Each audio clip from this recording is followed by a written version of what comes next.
दोस्तों ये हमारे पास एक हेडसेट है जो कि पोको X3 है। पोको X3 आप लोग जानते हैं, पोको X3 के अंदर आपका सिंगल सीपीयू होता है। ठीक है। अब ये सेट आपका डेड है। ठीक है, यहाँ पर देख सकते हैं किसी ने इसका सीपीयू रिवॉल्व किया हुआ है। और हम सबसे पहले लाएंगे अपना यूजी चार्जर के अंदर ये क्या ले रहा है, तो यहाँ देखते हैं। तो देखिए यहाँ पर हम लगाते हैं अपने चार्जर के अंदर। आप देख सकते हैं ये इसका ये वाला पोर्ट है और हम लगाते हैं चार्जर अपना। चाहे लगा दिए। यहाँ देख सकते हैं यहाँ पर आपका कोई भी करंट का जैसा आपका नहीं है। यहाँ पर कोई भी करंट का जैसा आपका नहीं है। ठीक है। जबकि इसका जो बैटरी है वो भी देखते हैं, बैटरी कितना परसेंट चार्ज है। तो देखिए आपका बैटरी यहाँ पर जो हमारा चार्ज है कि नहीं वो भी देख लेते हैं। तो देखिए ये हमारा मीटर है।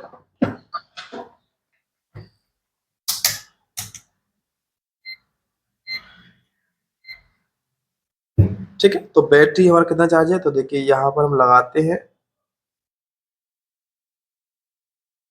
देखिए बैटरी हमारा 3.6 लगभग चार्ज है, कि इतना चार्ज होने पर हमारे फोन में आपका सेट में आपका चार्जिंग का लोगो दिखाना चाहिए, पर ये चार्जिंग का लोगो नहीं दिखा रहा। आप देख सकते हैं कि यहाँ पर हमारा कोई भी इंडिकेशन नहीं है और यहाँ पे हमारा कुछ भी नहीं ले रहा है।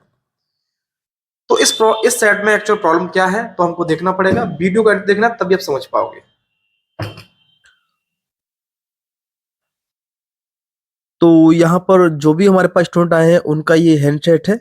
ठीक है, जो कि डेड है। उनके पास जब आया था तो ये सेट ऑटो पोर्ट पर था। तो यहाँ पर देखते हैं बैक साइड, तो उन्होंने इसका जो सीपीयू है वो रिवॉल्व किया है। ठीक है, सीपीयू रिवॉल्व करने के बाद फिर ये आपका कोई भी पोर्ट नहीं ले रहा है। यहाँ पर कोई भी पोर्ट नहीं ले रहा है, तो हमको एक बार सीपीयू और इसका देख सकते हैं यूएफएस जो कि अभी रिवॉल्व नहीं हुआ है। ठीक है, शायद ये भी ड्राई हो सकता है। तो हम यहाँ पर सीपीयू या यूएफएस दोनों को देखेंगे कि एक्चुअल सीपीयू रिवॉल्व करने के बाद हमारा जो पहले पोर्ट बन रहा था, ठीक है, रिवॉल्व करने के बाद स्टूडेंट का फिर पोर्ट नहीं बना है। तो हम सबसे पहले यहाँ पर इसका जो यूएफएस है उसका ग्लू कटिंग करेंगे।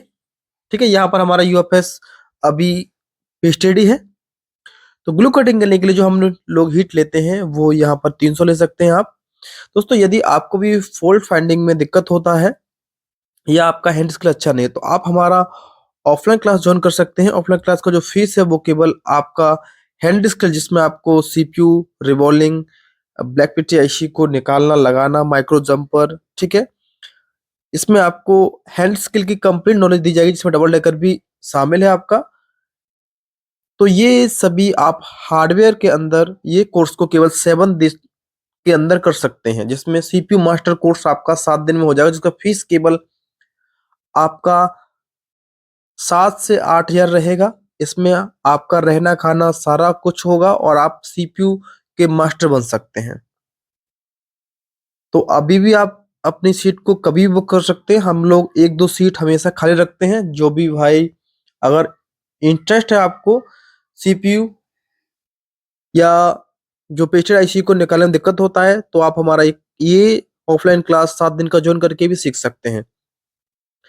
तो यहाँ पर हम अपनी यूएस को निकालेंगे। यूएस को निकालने के लिए सेम आपको हीट लगना होगा 350। ठीक है, 350 के हीट पे आराम से निकल जाता है।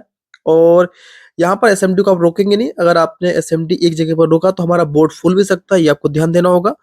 सबसे पहले हम जो ग्लू कटिंग किया है, अब हमको इसे निकालने के लिए सबसे पहले हमको एक साइड से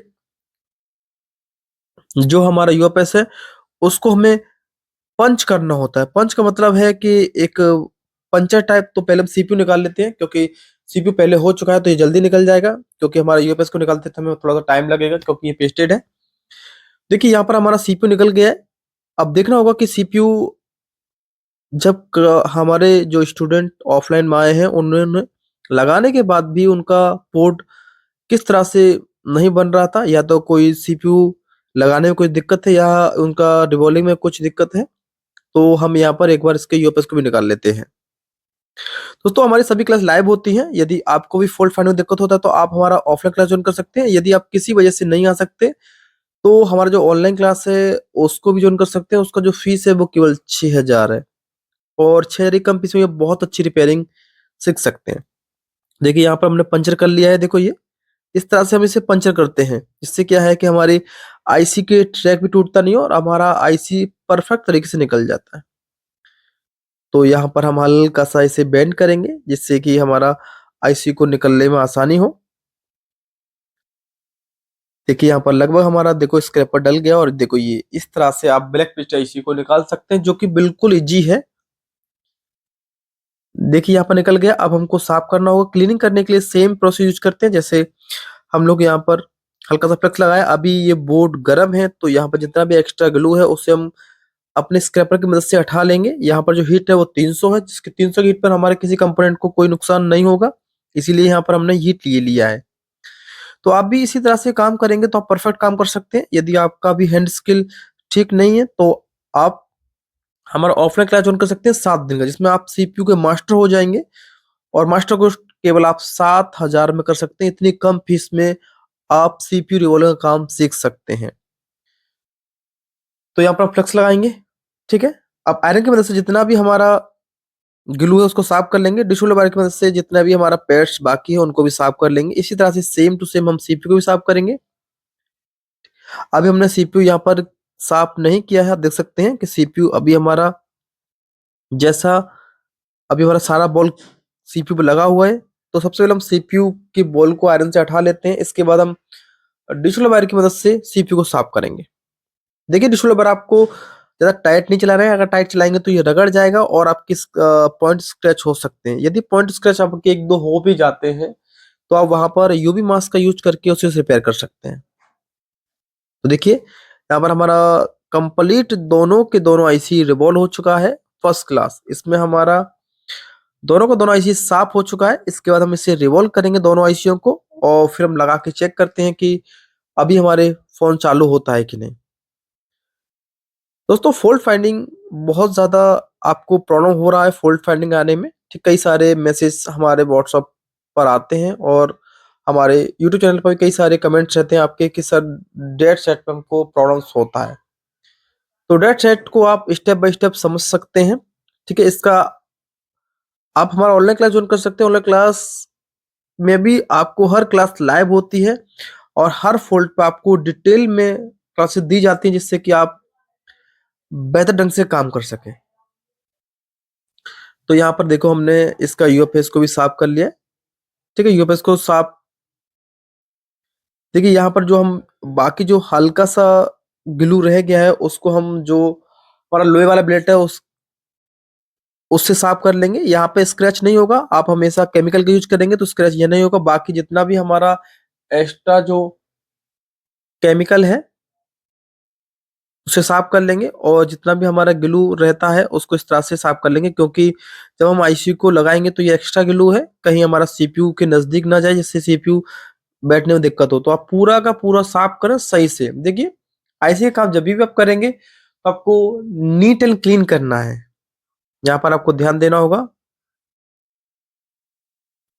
तो देखिए यहाँ पर आप इस तरह से अपना यूएफएस को साफ कर सकते हैं। ये कंप्लीट यूएफएस हो गया। अब हम इसे रिवॉल्व कर सकते हैं।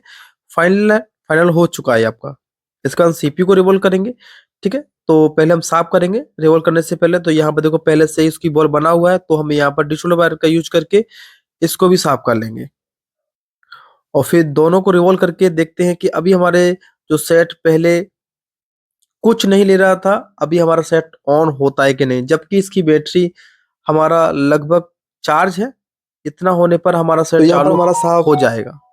सीपीयू क्लीन हो चुका है। अब हम एक बार सीपीयू को रिवॉल्व करेंगे। रिवॉल्व करने के लिए हमने स्टेंसिल लिया है। स्टेंसिल हमारा प्रॉपर है, ठीक है। प्रॉपर स्टेंसिल से आपको रिवॉल्व करना चाहिए सीपीयू, क्योंकि इससे परफेक्ट सीपीयू रिवॉल्व होता है। वन टाइम में आप सीपीयू को रिवॉल्व कर सकते हैं। यहाँ पर देखिए यहाँ पर हमने पीपीटी को एक बार फिल कर दिया है, ठीक है। इसके बाद हम इसे साफ कर देंगे कपड़े से, और यहाँ पर जो हीट लिया हमने 240 हीट है। 240 की हीट पे आराम से आपका सीपीयू रिवॉल्व हो जाएगा। उसमें आपको कोई भी दिक्कत नहीं होगा। अगर ज्यादा हीट लेते हैं तो शायद चांस हो सकता है कि आपका जो स्टेंसिल है वो फूल भी सकता है। यहाँ पर जो एसएमडी हमारा वो क्विक का है 857 DW+। तो आपको बिल्कुल नोजल बिल्कुल नजदीक में लगाना है, जिससे कि हमारा बॉल बनने में कोई दिक्कत ना हो। और देख सकते हैं यहाँ पर हमारा बॉल कंप्लीट बन चुका है, और सभी का सभी हमारा बॉल बना है, ठीक है।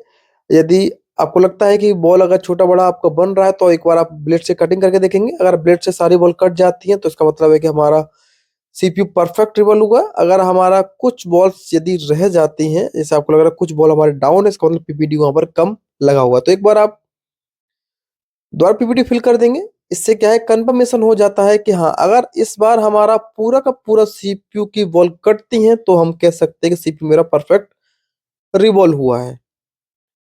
बाकी सेकंड टाइम में आपका पीपीडी उन्हीं हॉल में जाएगा जिन हॉल में पहले से थोड़ा सा बॉल डाउन था। अदरवाइज और किसी हॉल के अंदर ये पीपीडी आपका नहीं जाएगा। देख सकते हैं यहाँ पर हमारा पीपीडी कंप्लीट तरीके से भर चुका है और सीपीयू रिवॉल्व हो गया। इस तरह से हम अपना जो यूएफएस है उसको भी रिवॉल्व कर लेंगे।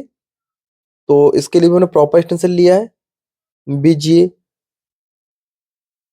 254। तो यहाँ पे हम फिल कर लेंगे। देखो, एमएमसी आप एक बार में फिल कर सकते हैं, नहीं तो आप सेम टू सेम सीपीयू तरह कटिंग करके करेंगे तो इससे क्या है कि हमारी सभी बॉल्स बराबर हो जाती हैं और हम उससे कंफर्म हो जाते हैं कि हाँ, मेरा जो आईसी रिवॉल्विंग का मेथड है वो क्लियर है। इसी तरह से अगर आईसी में हम रिवॉल्व करते हैं तो हम आराम से हमारा आईसी रिवॉल्व भी हो जाएगा और कोई दिक्कत हमको यहाँ पर नहीं आएगी।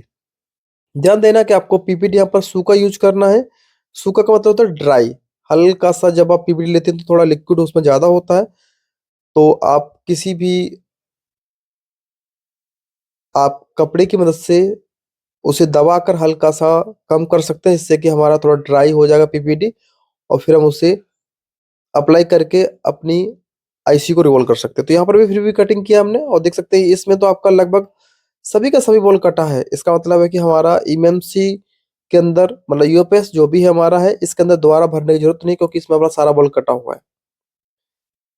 तो देखिए बोर्ड हमारा साफ है। एक बार हम लगाएंगे फ्लक्स।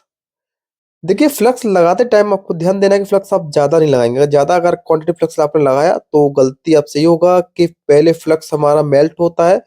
तो अगर ज्यादा फ्लक्स होगा तो हमारी आईसी मेल्ट हो सकती है। मेल्ट का मतलब है कि आईसी आपकी फ्लोटिंग तैर सकती है, क्योंकि पहले पेस्ट मेल्ट होगा।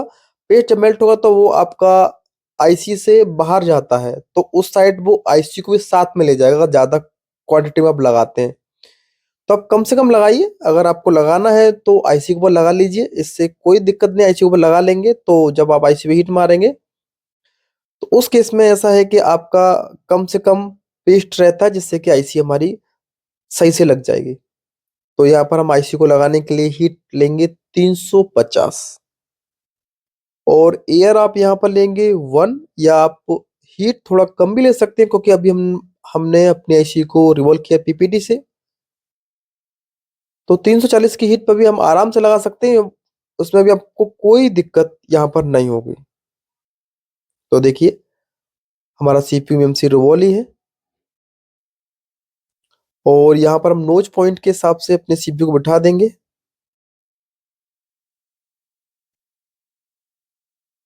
देखिए, हमारा सीपीयू बैठ गया है। तो यहाँ पर हमारा लगभग सीपीयू लग गया। जब तक आपका सीपीयू से पेस्ट बाहर नहीं निकले, ठीक है, यहाँ पर हम नहीं समझना है को लगा लेते हैं मेरा जो सीपीयू है वो लगा है कि नहीं। तो देखिए, यहाँ पर हमारा सीपीयू लग चुका है क्योंकि से पेस्ट बाहर निकल गया है। इसके बाद जो हमारा बचा है यूएफएस, उसको भी लगा देंगे। ठीक है, देखिए यहाँ पर हम मिलाते हैं। देखिए, हमारा ये हिल रहा है। अब जो हमारा लगा है बचा है यूएफएस, उसको भी लगा देंगे। यूएफएस लगाने के बाद फिर हम बोर्ड को ठंडा होने देंगे और सेट को चालू करेंगे कि सेट हमारा ऑन होता है कि नहीं।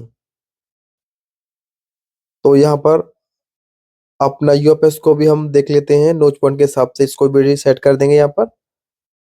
देखिए ये टाइट।